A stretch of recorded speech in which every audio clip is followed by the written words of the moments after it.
கூலி படத்துடைய வசூல் மீது என்ன வன்மம் தெரியல இல்லை கூலி படத்து மீதே வன்மம் என்ன தெரியல. இந்த வன்மம் எங்கே அதிகமானா தமிழ்நாட்டில் தாங்க. எனக்கே பார்த்தீங்கன்னா இந்தியாவிலோ மற்ற நாடுகள்லையோ எங்கேயுமே கிடையாது. ஒரே ஒரு இடத்துல ஒரு நபர் அதிகப்படியான வன்மத்தை, நான் வெளிநாட்டில் அதிகப்படியான வன்மத்தை கூலி படத்துக்காக கக்கி இருக்கிறாரு. அதனுடைய விளைவு என்னன்னு சொல்கிறேன். கூலி இப்போ முதல்ல கூலியோட வசூல் 600 கோடிக்கு மேலே போயிட்டு இருக்காது. ஏன்னா நேற்றோட 2வது வார வீக் எண்டு முடிஞ்சுது. இப்போ வீக் டே ஆரம்பிச்சிருக்கு. இன்றைக்கி சில தியேட்டர்களில் நான் விசாரித்த போது screen full sir. Screen full எதுவும் கொஞ்சம் ஏறக்குறையாக இருக்குது. கடந்த வருகிற வாரமும் பெரிய படம் எதுவும் கிடையாது. கூலி தான் இருக்கும். கூலி தான் அடிச்சு நொறுக்க போகுது. கடந்த சனிக்கிழமை நம்ம நண்பர் கோயம்பேடு ரோகிணி தியேட்டருக்கு ஃபேமிலியோடு போயிருக்காரு. அவன் பையனுக்கு 18 வயசுக்கு மேலே தான். ஆனால் டவுட் வந்திருக்குது. தியேட்டருக்காரங்களுக்கு டவுட் வந்திருக்குது. வந்த பிறகு என்னென்னா உள்ளே விடலன்னு சொல்லலை, ஒரு ஃபார்ம் ஒன்று கொடுத்துருக்காங்க. கீழே போய் ஆஃபீஸ் ரூமில் போய் ஒரு ஃபார்ம் வாங்கி அதெல்லாம் எழுதி ஆதார் அட்டை இதெல்லாம் எழுதி ஃபோன் நம்பர்லாம் எழுதி கொடுங்க அப்படின்னு. இது காரணம் ஏ சர்டிஃபிகேட்டு பல ஊர்களில் திறந்து விட்டாங்க. இது சும்மா கலப்புற இதுதான். படத்தில் அப்படி ஒன்று ஏன்னு எதுவுமே கிடையாதுங்க. இது ஏன்னு தெரியல. மோசமான ஏ படங்கள்லாம் வந்திருக்குது. அந்த காலத்தில் நாங்களாம் படம் பார்க்க போகும்போதெல்லாம் ஏ படத்துலாம் விட்டுருவாங்க. ஏ சர்டிஃபிகேட் வாங்கின படத்துக்கெல்லாம் விட்டுருவாங்க. என்னன்னா அந்த மாதிரி ஏதாவது ஏடாகூடமான காட்சி வரும்போது என்ன பெரியவங்களாம் இருந்தபோது என்ன பண்ணுவாங்கட்டே, கண்ணை முடிக்கிங்கடா, அதை பார்க்காதீங்கடா அப்படின்னு சொல்லுவாங்க.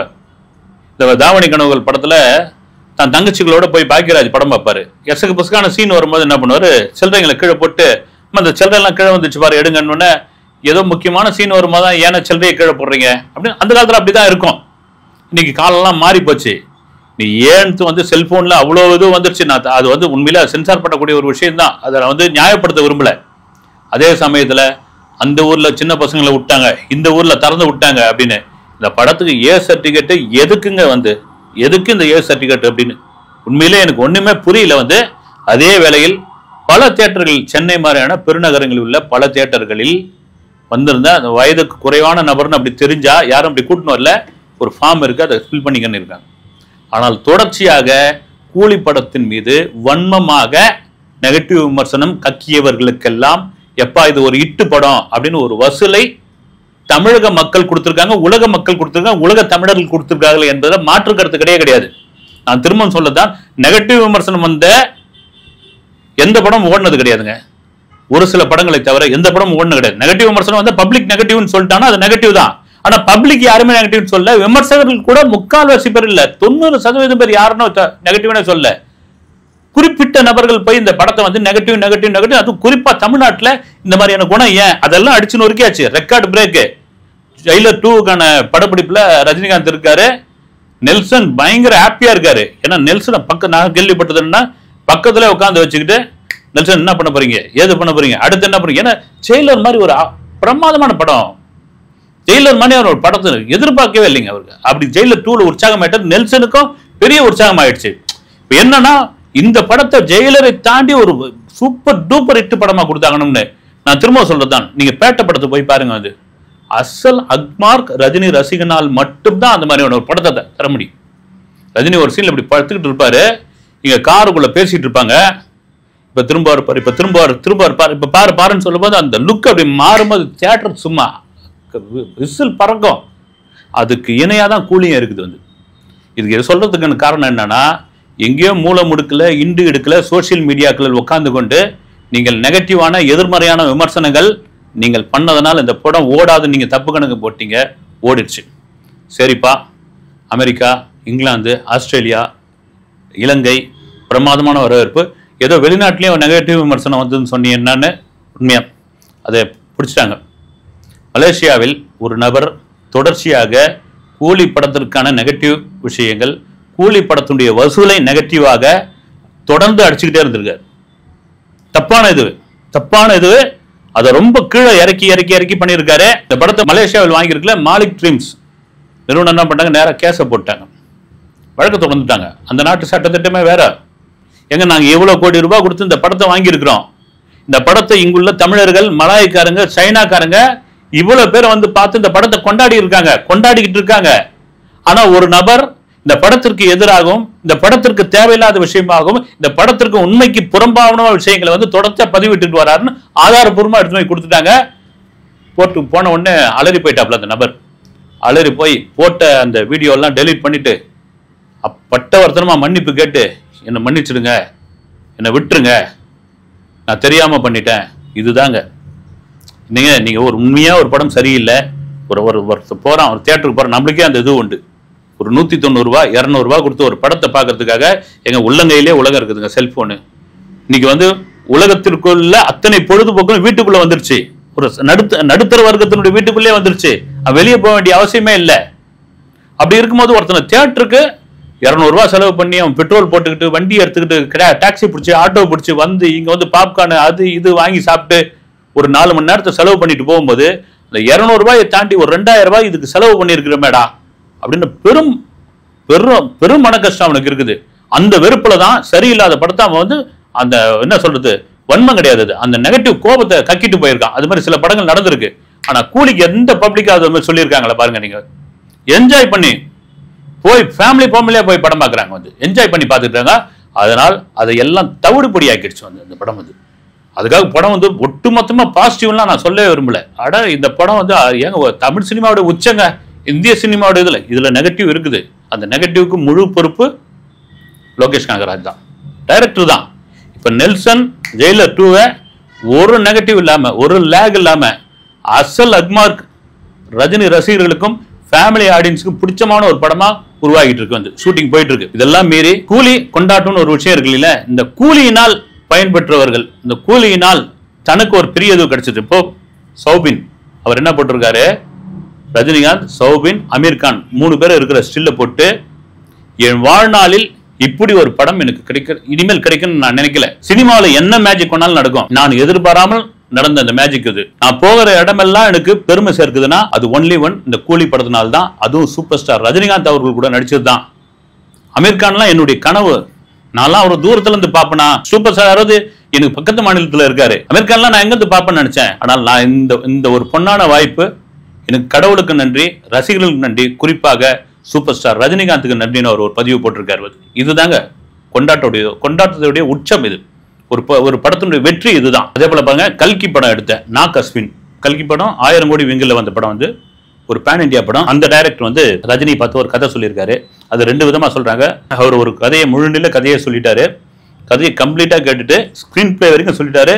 சூப்பர், நான் பண்ணிடுறேன், அவர் பேன் இந்தியா படமா பண்ணிடுறேன்னு சொல்லிட்டு ஒத்துக்கிட்டாரு. ஏன்னா ஜெயிலர் 2க்கு அப்புறம் நாக் அஸ்வினுடைய படத்தில் தான் பண்ண போறேன். இன்னொருத்தர் என்ன சொல்றாங்க, இந்த கல்கி படத்தினுடைய பார்ட் 2, கல்கி 1ல வந்து கமலஹாசன் எப்படி ஒரு ரோல் பண்ணியிருந்தாரு, அதே போல பார்ட் 2ல ஒரு ஹீரோவுக்கு இணையான ஒரு கேரக்டர் ரஜினிக்கு முடிவு பண்ணி வச்சிருக்காரு. அதை தான் சொல்ல வந்தாருன்னு நான் விசாரிச்ச வகையில் இல்லை, கல்கி 2க்கு இல்லை, தனியா ரஜினிக்குன்னே ஒரு கதை ரெடி பண்ணி அவர் வந்து சொன்ன விதம், அந்த கதையை வந்து அவர் அந்த ஸ்கிரீன் பிளே முழுக்க சொன்னதுன்னு இது ஒரு பேன் இண்டியா படம் கண்ணா கண்டிப்பா பண்ணிடலாம் அப்படின்னு அவர் சொன்னது. அப்புறமா சமீபத்தில் விநியோகஸ்தர், தயாரிப்பாளர், தியேட்டர் உரிமையாளர் திருப்பூர் சுப்பிரமணியம் அவர்கள் 2025 ஒரு பெரும் கலெக்ஷனை அள்ளிய படம் என்றால் அது கூலி தான் அப்படின்னு சொல்லிட்டார். அவரை கூட நீங்கள் சொல்லலாம், அப்போ அவர் ரஜினியால், ஏன்னா ரஜினி சில பேர் மட்டும் அவரை போய் சூப்பர் ஸ்டார் ரஜினிகாந்தை எந்த நேரத்தில் வேணாலும் சந்திக்கலாம் அப்படின்னு ஒரு 5 பேருக்கு ஒரு கிரீன் கார்டு மாதிரி ஒன்று கொடுத்துருக்காருன்னு வச்சுங்களேன். அதில் ஒருவர் தான் திருப்பூர் சுப்பிரமணியம். அது அவரே ஒத்துக்கிட்டு இருக்காரு. ஆனால் நான் ஒரு ரசிகரா, என்னுடைய ரஜினியை நண்பராக நான் சொல்லலை. நான் ஒரு இண்டஸ்ட்ரியில் இருக்கிற ஒரு ஆளா சொல்றேன், ஒரு தியேட்டர் உரிமையாளராக சொல்றேன்.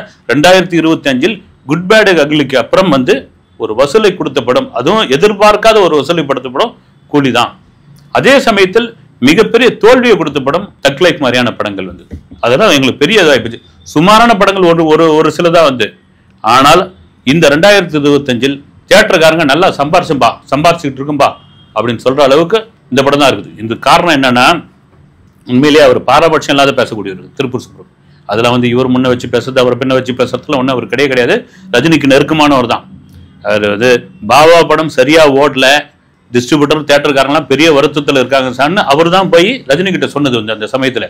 இன்னும் நான் தான் கேள்விப்பட்டேன் சார், திருப்பூர் சுப்பிரமணியம் கிட்டே அவர் தான் சொல்லி தமிழ்நாட்டில் எத்தனை பேர் அது மாதிரி பாதிச்சிருக்காங்க, எத்தனை தியேட்டர் வாரியாக எடுக்க சொல்லியிருக்காரு, எத்தனை டிஸ்ட்ரிபியூட்டர் மொத்த பேரும் லிஸ்ட்டு 24 ஹவர்ஸ்ல கொடுக்க நிற்கிறாரு. அவ்வளோ சீக்கிரம் கொடுக்க முடியாது, ஏன்னா இப்போ மாதிரி அப்போ வசதிகள்லாம் இல்லை. அது மாதிரி கொடுக்க முடியாது சார், கொஞ்சம் டைம் கொடுங்கன்னு டைம் கொடுத்து ஒவ்வொரு தியேட்டரா ஒவ்வொரு டிஸ்ட்ரிபியூட்டரா இவ்வளோ நஷ்டம் இந்த படத்தில் அப்படின்னு சொல்லும்போது நேரடியாக அதை என்ன சொல்லி நீங்க கொடுத்துருங்க சுப்பிரமணியன் சொல்லியிருக்காரு வந்து ரஜினி. இல்லை சார், உங்க கையால நீங்களே கொடுங்க, அப்பதான் உங்களுக்கு மன திருப்தியா இருக்கணும். பாருங்க, ரஜினிகாந்த் ஒரு படத்துக்கு வந்து பொய் வசூலாக இருந்து இந்த படம் ஓடாத படமாக இருந்தா அவர் ஏன் தூக்கி வச்சு பேச போறாரு வந்து, இது என் படம் ஓடல, நீங்க வந்து கண்ணீர் வடிக்க கூடாது, அதெல்லாம் நஷ்டப்படக்கூடாது. ஏன்னா தியேட்டருக்காரங்க டிஸ்ட்ரிபியூட்டர் நம்பி தான் நான் இந்த அளவு கலந்துருக்கேன். அவங்களும் ஒரு காரணம், முக்கிய காரணம். அவங்களுக்கு கொடுத்துருங்க. குசேலன் படத்துக்கு அப்படிதான் கொடுத்துருது. அப்படி கொடுத்தது தான். எதுக்கு சொல்ல வரேன்னா, இந்த படத்தை வந்து ஸ்கேம், இது பொய்யான வசூல், இது ஒரு குரூப் வந்து ஏற்றி பேசிக்கிட்டு இருக்காங்க, ஆச்சா பாச்சான் ஒரு பக்கம் கொண்டாடிக்கிட்டு இருக்காங்க. இதில் நடித்தவங்கெல்லாம் பார்த்தீங்கன்னா வேற லெவலில், அவங்க வேற லெவலில் பேசிகிட்டு இருக்காங்க வந்து. இன்னொரு உதாரணம் சொல்லணும்னா, ரக்ஷிதா ராம் கன்னட நடிகை, அவங்க தான் கூலி படத்தில் ஒரு நெகட்டிவ் கேரக்டர் சௌபினுக்கு பேரா பண்ணியிருந்தாங்க. ஒரு விக்ரம் படத்தில் டீனா கேரக்டர் மாதிரி அந்த கேரக்டர் வந்து. அவங்க யார், அவங்க என்ன பின்புலம், அவங்க வந்து உபேந்திரா கூட ஒரு படம் கன்னடத்தில் நடிச்சிருந்தாங்க. அது பெரிய அளவில் பேசப்பட்ட படம், அதையும் எடுத்து பேச ஆரம்பிச்சிட்டாங்க. ரெண்டாவது என்னன்னா, ரக்ஷிதா ராமோடைய சகோதரி அக்கா யாருன்னா நித்யாராம்.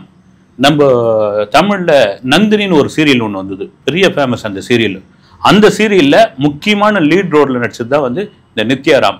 அதை எடுத்து அந்த ஃபோட்டோ எடுத்து சோசியல் மீடியாவில் கொண்டாடி ரக்ஷிதா ராம் அதுக்கு வந்து நன்றி தெரிவிச்சிருக்காங்க. தமிழ்நாட்டு மக்கள் என்னதான் நீங்கள் கொண்டாடுனீங்கன்னு பார்த்தா, என் சிஸ்டரையும் வந்து எப்போ நடிச்ச ஒரு சீரியலுக்கு எடுத்து அதை எடுத்து போட்டுக்கிட்டு இருக்கீங்க அப்படின்னு. இதுதாங்க வந்து ஒரு படத்தோட வெற்றி. நான் திரும்ப சொல்றது என்னன்னா, ஒரு படத்துடைய தோல்வி அப்படின்னா அதை வந்து அப்படியே முட்டு கொடுத்து நிற்க வைப்பாங்க. இந்த படம் தோல்வி இல்லைங்க, இவங்கெல்லாம் வன்மத்தில் அடிக்கிறாங்க, இந்த பப்ளிக்லாம் வந்து வீணா பேசுறாங்க, இந்த பப்ளிக்லாம் பேசணும்லாம் நாங்கள் பிடிச்சின்னு வரங்கன்னுவாங்க. அப்படி வந்து உண்மையா தோல்வி படம்னா அந்த படத்தை பற்றி யாருமே பேச மாட்டாங்க. அது தோல்வி படம் தான். ஒரு படம் இட்டு படம்னா அந்த படத்தை பற்றி எங்க பார்த்தாலும் அது சம்மந்தமா, ஒரு டீ கடையில் போய் நின்னீங்கன்னா ஒரு 4 பேர் பேசிட்டு இருப்பாங்க. அதே மாதிரி சோசியல் மீடியா திறந்தீங்கன்னா இது மாதிரி சௌபின் ஒரு பக்கம் வந்து புகழறாரு, ரக்ஷிதா ராமுடைய அக்கா யாருன்னு அது ஒரு பக்கம் எடுத்துக்கிட்டு இருக்காங்க. இப்படியா திருப்பூர் சுப்பிரமணியா அவர் கொடுத்த பேட்டியை வந்து வைரல் ஆக்கிட்டு இருக்காங்க. இதுதாங்க உண்மையான வெற்றி. இதெல்லாம் தாண்டி இத்தனை நாள்ல ஓடின அந்த படம் ஒரு பெரிய கலெக்ஷன். இன்னும் இந்த படம் ஓடும். ஒரு வீக் டேஸ்ல கொஞ்சம் இறங்கும், கொஞ்சம் ஸ்கிரீன்ஸ்ல தான் மாறும். மறுபடியும் சனி ஞாயிறு, இந்த வாரம் பெரிய படம் இல்லை, மறுபடியும் ஏறும். செப்டம்பர் 5 சிவகார்த்திகேயன் நடிச்ச மதராசி வருது, அதுக்கு ஃபுல் ஸ்கிரீன் வந்தாலும் சில ஸ்கிரீன்ஸ்ல கூலி ஓடிக்கிட்டு தான் இருக்கும். அது இதெல்லாம் மீறி தயவு செய்து வன்மத்தை விதைக்காதீர்கள். ஒரு படத்தின் மீது வேண்டாம், விட்டு விடுங்கள். அது ஒரு ஹிட் படம், அது சூப்பர் ஹிட் படம். அடுத்த வீடியோவில் சந்திக்கிறேன். நன்றி.